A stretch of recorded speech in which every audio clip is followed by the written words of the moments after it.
Hi, welcome back to another episode of Coldstream Rod Shop. I'm Derek Fraser. In this week's episode, we are going to be hopefully working a little bit on the 32 Ford chassis and most likely doing quite a bit of work on the 58 Ford cab. What's going on the Camera Ladies 32 Ford chassis is that I ordered in an exhaust kit. If it comes in, I will work on it. It should be here tomorrow or the next day, we'll see. But basically it's a 2-inch mild steel exhaust kit. We're going to do something a little different with it, but if we get to that, watch and we'll see. Then on Brenda's Roadster, we do have the drive shaft. The drive shaft was shortened, but for some reason or other, the yoke, although it's the right number of splines, it does not want to go on that transmission, so we got a little bit of a hiccup there. The other thing is we've got most of the parts for the Camera Ladies brake system, everything except for the flare nuts. Ordered them, and I guess for whatever reason, maybe it's because of the strike, the Canada Post strike we have right now, that I'm not getting them, but that's kind of, the brake lines are stalled out. The other thing of interest on Brenda's Roadster, and I'm really hoping to get to that this week, is they brought up two original emergency brake handles. I can use either one, but what I'm thinking is I'm thinking I'm going to be able to use this particular one because it looks like I can modify it to mount on one of the transmission bolts, and then if I actually add a piece of metal in here, I can actually go off of these two bolts. If I can do that, then I'll be able to hook the emergency brake handle up. So oh, and the other thing, finally got the right fitting so we can hook the clutch line up. So that's where we are. I'm really hoping to work on a little bit of everything this week. Last week we almost exclusively worked on the 58 Ford cab. Where we are with that is like a previous episode, the bottom of the A-pillar is fully repaired, the step is repaired, everything here is all tied in. The next step is to replace the floor. So we've got these really nice floor pieces. I'm not sure who they're from. I'll check who it is, but I think they're actually 16 gauge. So it's really nice floor pieces. The problem with doing the floor is that what I see so far, and maybe the camera lady can show you, it's not just fix the floor. If she wants to come there, and it looks as though I'm going to have to replace the bottom of this section of the floor. You can see all the holes. It's pretty crispy. So on the outside out here, it looks pretty good, but that whole lip, probably, I would say the bottom inch or two of that lip, I'm going to have to replace that before I cut this floor out. And then of course, once I can get the floor in, there's the body mount brace that would go up underneath it. So lots to do this week. Like I said, hopefully we'll get a little bit of work done on the 32s. We'll mix it up between the three projects. And anyway, stay tuned and follow along. So I'm spending a little bit of time here on Brenda's Roadster today before I go back to work on the 58 Ford cab. One of the things that was outstanding left to do was to put the hydraulic line on the clutch. It's in there now. The one thing is we don't have a clutch in there with a spring, so I mean, although it functions, it's not fully adjusted. So if you see there, it doesn't quite come back all the way, but it's working. I got a little bit of a throttle spring here, and there's a spring inside of the slave cylinder there that pushes it out too. So the final adjustment is going to have to be done once the actual clutch and the throw bearing are put in there. But like right now, besides returning back, we're working fine. Everything is bled out.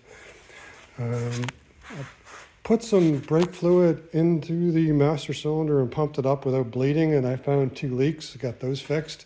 So a little later on, I'll get the camera lady out and we'll go around and we'll finish bleeding off all at 4 corners. And then over on the emergency brake here, I started working on that. And like I said, the plan was to attach it to the back of the transmission. Now, what I've done here is I've got it one bolt there, and then I've got a tab here that I'm going to I'm going to tack that on, and I'm going to take it off, and then I'm going to fully weld it. Now, I don't know about you guys, but one thing that I do here is I keep all the little bits and pieces and everything of sheet metal and rods and everything else in a box, because I'm always looking for something. And then I've got this box of cut off tabs. There's a lot of stuff in here. It's up to 5/16 inch thick with holes drilled in it already. So before I go ahead and hack off a piece of something else, I usually root through this box, and that's where I found a piece over there that I'm going to weld onto the emergency brake cable, emergency brake handle. So don't throw the stuff away. Keep it. I mean, can't keep everything, but if you're making stuff on a regular basis, I mean, there's always something, if you look through there, you can find, instead of hacking up a brand new piece of metal. So anyways, I'm going to tack weld that in place, take the bracket off, and I'm going to finish attaching the emergency brake handle here. There's the emergency brake handle on now. One thing I didn't realize, I had the handle rotated around this way on the other side, but the clicker onto it, it was actually reversed. So this is the direction that it has to go. The handle has to be pointed forward, and there we go. She clicks into place there. Took a little bit because this is an original handle and it was sandblasted and cleaned, so the spring up inside I think was a little sticky. But right now we've got it working. It is a little further forward than what the owner wanted it. He actually wanted it to sit much closer to the gear shift, but if you think about it, the gear shift is going to be, up here moving around. You need a little bit of distance between the two. So I'm going to leave it there for now. It works. It's doing what it's supposed to do in the direction it's supposed to go in. So we'll check with him and Brenda, of course, to make sure that that is where they want it, where they'll accept it, so to speak. But right now, emergency brake handle's on, emergency brakes are working, and we're on to the next task. Next up on the 58 Ford cab, I need to replace this bottom piece of the floor before I replace this piece. It's pretty crispy there, so what I've done so far, I've made a paper pattern there, made some dimensions onto it where I have to add material. And then one thing was on the outside, this lip that lip there I need to replicate.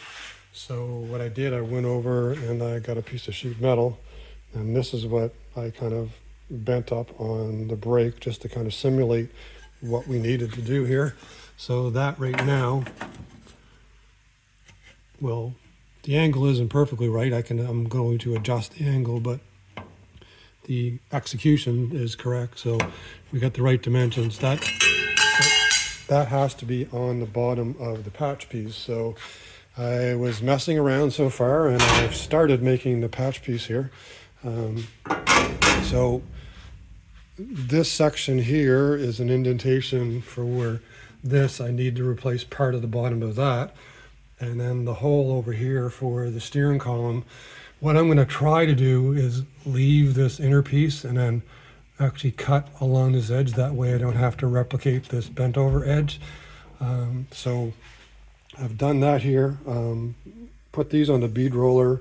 With this particular one here, when I bead rolled this, it shrunk the metal up and then made a big bend into it. So what I had to do was take this section here, just above my thumb, put it through the planishing hammer and stretcher to kind of get it relatively straight. So at this stage here, that panel is almost ready to start trimming.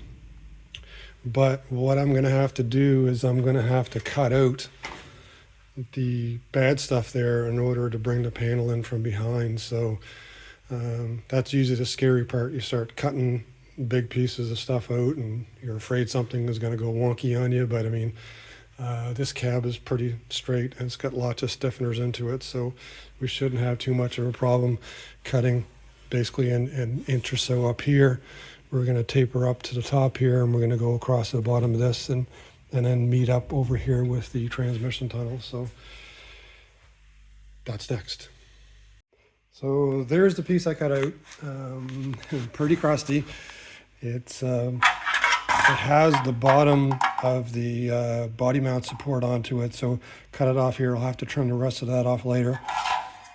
But got the worst of it off in one piece. Nothing catastrophic happened, no twisting or bending of the cab, and then right now I am in the process of kind of just fitting that patch panel to get in there right. So it's going to be a combination of trimming the patch panel and trimming the parent metal up until I get a nice good fit between the two. So I'm going to carry on with that. I'll get that all trimmed up and ready to weld, and hopefully before the night is over here we're going to have that piece welded in, and then we'll get ready to trim the rest of the stuff out and get the big piece in. There's the first part of the floor all welded in. I usually don't show it until after I grind the welds, but that's what it looks like right there. I did have to go further up this way than I wanted to. Just makes for a better patch, and there was better metal. I was actually able to keep the heat up on the welder higher than I normally am, which means that the metal is actually thicker. So got good penetration and it looks good so far. Over in this corner, I will have to do like a spot weld into, there's a supporting structure underneath there, so I've got to do that yet.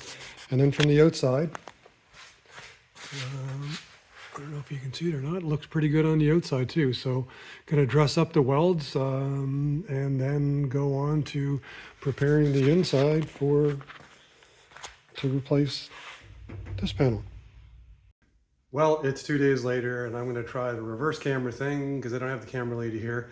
Had to go back into town for us. We live out in the country, so it's about an hour's drive into the major city, which is Halifax and Dartmouth.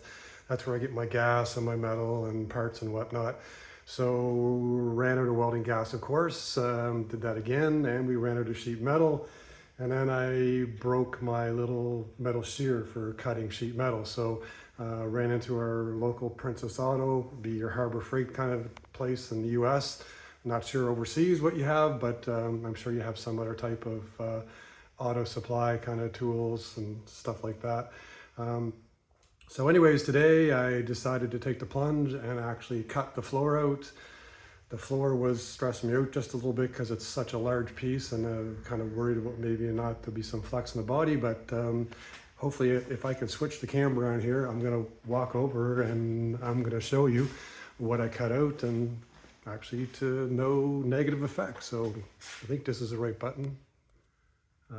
Nope, I can't switch it around. So I'll continue the video in a second.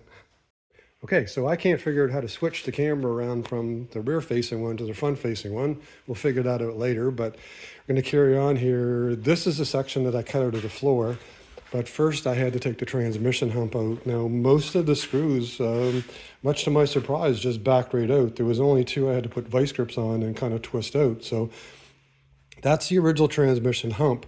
Now, another one was supplied to me, which I think was probably off of like an F200 or 300 or something, because if you notice, the hump on that transmission cover is much higher than this one. So I'm going to have to talk to my friend who owns the cab and see what he wants to do, whether he wants me to fix this one or put that one in. The hole looks the same, just like it looks as though maybe whatever that came off of was after a much heavier duty kind of a truck with maybe potentially like a bigger transmission in it. Could have been four-wheel drive with a transfer case or something. Not 100% sure, but I'm going to talk to him and see what's going on with that. So here's the look on the inside. Cut this away. I decided to make the cut here next to the body support. The metal over this area was actually really good, so I didn't want to go too far this way. And replace what I didn't have to replace. The metal is quite thick. What I also did, another friend of mine, Doug Stoddard, he gave me this drill for drilling out spot welds. I'd never used it before. I'm always suspicious of these titanium coated drills because they're usually not that great. But this one has pretty much done the trick for me here, and I just ran over to the grinder and sharpened it up again. So I'm going to continue drilling out. I think there's one more spot weld there. I'll drill that out, pull the flange off, clean this off. Maybe I'm going to put a piece of metal here. I'll fix this flange up a little bit. But other than that, like this whole edge here, all the way around, it's really thick. I think it's probably 16 gauge metal, so it's nice and strong. And then the tie-in for it is right here, so I have to remove this little part of the flange here, and then the new flooring piece will come up, weld here, all along this edge, and then up around here and all the way around. So I'm going to prep that up. I will give you I'll show you what it looks like in a couple seconds for you, probably an hour or so for me. There is the floor section all fitted in place. There's a total of 28 clamps and I guess clecos, or whatever you want to call these things, panel clamps I've used to hold everything in place. We've got a butt weld we're going to do all the way along here. This panel itself was designed actually for a lap weld at this point. Now I could have brought it over and done a butt joint there, but I'm just going to leave it that way. We're going to do a lap weld here. And then over here along this side, I went ahead and we punched some holes. I don't know if we can see up there or not. Yeah, there you go. We punched some holes so that I can do a spot weld thing here. You can see all my clamps underneath too. Now, I was drilling the holes before, but a friend, Brian Shepard, kept on watching me drill holes, and he says, well, why don't you use my hole puncher? It's a whole lot easier. And I'd bought one of these before, and it didn't work very well at all. So with this one here, actually turned the pressure up a little bit and popped those holes into it, no problem. So thanks, Brian. I appreciate the loan of that tool, and it saved me some time here. So what I'm going to do now, I am going to weld all these spot welds along here. We're going to do the butt joint, the lap joint, go around underneath the bottom there and weld those up, and we're going to get this floor pan in place. There's the floor panel all welded in and dressed. Now, I mean, I dressed the welds down most of the way. You want to leave a little bit there. The thing is you're going to be putting seam sealer over the top of it, so it's not like you're going to have to do body fill or body work on it. I guess general rule of thumb is whenever you've got a welded seam, you always put seam sealer on the inside and the outside if you can, just to make sure that nothing comes through the welds, because most of the time there's minor holes in the welds, so you don't want any kind of moisture leakage coming either way. We've got the spot welds welded all along this edge and up around here. And again, didn't dress them all the way down smooth, just kind of left them so, because I mean, if you look over here on the factory ones, I mean, they're pretty ugly by today's standards, but that's the way they are. So you don't want them all perfect over here. So anyways, those are all done. Again, you know, there's going to be seam sealer go along the bottom, seam sealer will go along here. I've got things welded. You can see there where I won't tip under, but you can see where I've welded up from the bottom and done the spot welds, and you can see the penetration all the way through. So they're not the best welds welding upside down, but they're definitely functional. Might have to dress a top or two off of one of them. Next up, we've got to start putting that piece in. So I'm going to have to stop the camera, climb in there upside down, and show you what I have to do next. So here I am upside down underneath it. That hole there is where the body mount is going to go. If you look over there, you can see the rusted out old floor support. We have a new one, but I think the new one was designed to go over an existing one. So when I put this up here and put it in position and line the holes up and line the flange up over there where it's supposed to go, it sits a little ways away from the A-pillar. So what I'm going to have to do is make a flange up that attaches to this support, and then I can weld it up against the A-pillar over there. So not straightforward to put in, but not a big deal. We'll fix this up and we'll get her welded in there. So there's the body mount support after I made the modifications to it. I drilled some holes. Well, actually, popped some holes in with the hole puncher here, and then spot welded these flange in place. So I've got a flange on the left to right side on the bottom. So it's kind of try and look a little bit like it's original.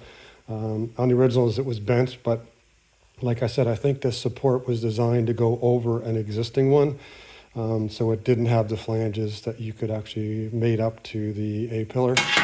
And then the other thing I did, I put all these holes into it. So right now what I'm going to do, I'm going to put that up underneath the car. I'm going to put some clamps onto it, and then kind of spot weld all those holes and get her in place.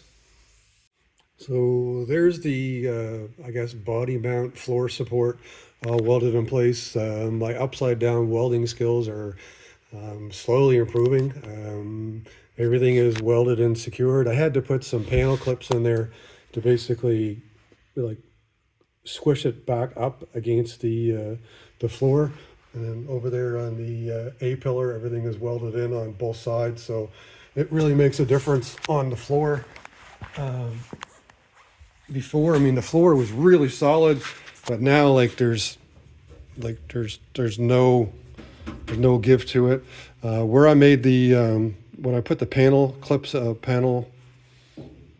Klecos or whatever with the spin tops onto them. Sorry, I don't know what they're called, but I showed you earlier.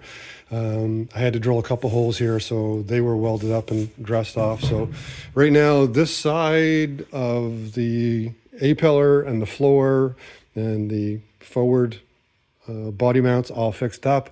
So what we're going to work on next, I'm going to spin the truck cab around, and then I'm going to start working over on the A-pillar on that side and start this process all over again. Okay, today is another day, and we've got the cab turned around to the passenger side, and we've got to go about making the same repairs to the passenger side as we did to the driver's side. Now, the damage is in some cases worse in some areas, but also not, because the A-pillar is not detached from the side like it was on the other side. However, we've got to make the same kind of repairs. So I think on the other side, what I did, I made all of these repairs at the bottom of the A-pillar first. Still might do that, but what I'm thinking, because I've got to make repairs to both this flange on the inside and this one, that I may do this inside piece first, make all the repairs along here, put this new piece in, and then I'll be able to put some good welds in here and tie this in real tight before I make a repair to this bottom flange. First step is going to be to cut the stuff out. So that's what I'm thinking right now. That's what I'm going to start doing, and then we'll see how it goes. So there's everything cut out from underneath. The plan right now is to make a panel that welds up along here, that comes up along there, and it's going to weld on what's left of this flange there and there, which is the B pillar. It's going to weld this way. And then the flange that goes across the front here is actually in really good shape. So I'll spot weld from this side in this way. So what'll happen then is that this panel, although it's rotted across the bottom here, it's only rotted up about 1 inch to 1.25 inches. So this whole section along here still provides a stability in the cab. I'm just going to bring this across the front, weld it up against the A-pillar. And then I think next after that, what I'm going to do is actually do the repair on the step before I finish doing the little patches on the bottom of the A-pillar. So anyway, that's kind of what I said a couple of minutes ago, and I'm going to stick to that plan right now. It's making the most sense. And it seems to be nothing has moved with cutting all the crap out so far. Everything is still square, nothing's dropped. So sticking to the plan. There's the first patch in. There was a small hole underneath that I repaired also. I didn't take a picture of it, but we've got the first part of the inner side all welded in place up against the side of the step panel. What I'm going to do now is it's also welded. The A-pillar is also welded to it. You can see the spot welds there all the way through, so we've got some rigidity back in there. And one thing I did, I just put that bottle jack there just to apply a slight amount of pressure to it.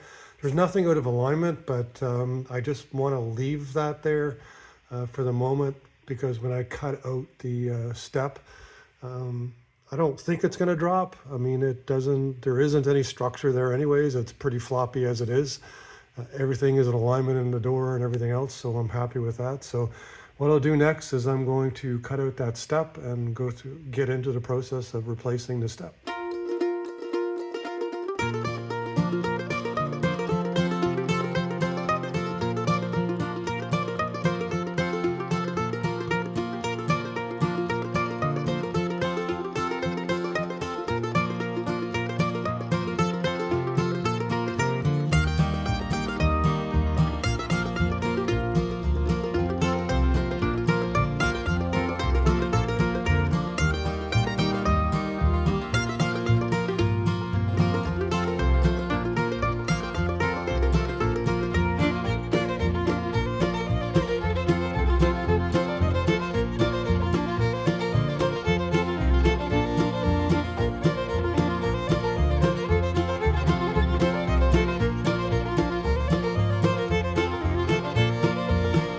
So there's a rotten part all cut out, as you saw in the time lapse.